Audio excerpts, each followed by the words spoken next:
Savunmasız kalan kalbim ellerinde çırpınırken umutlarımın kayboluşunu gördüm.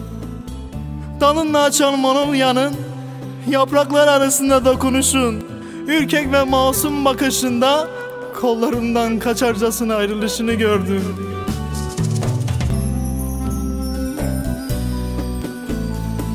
Hazan yapraklarını andıran isterim, zamansız esen rüzgarlar gibi vedalaşır damlacıkları gözlerinden.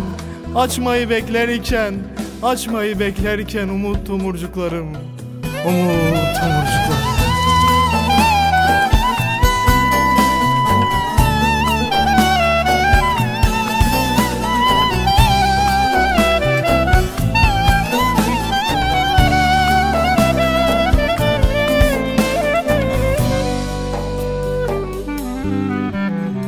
Terk etmedi sevdam, beni terk etmedi.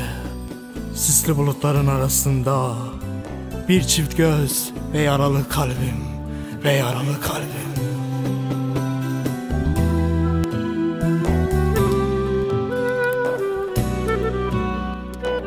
Duvara yaslandığımda, gözlerimi kapatıp yüreğimi dinlediğimde senin özleminle çırpınıyor bir kuru sevdaya.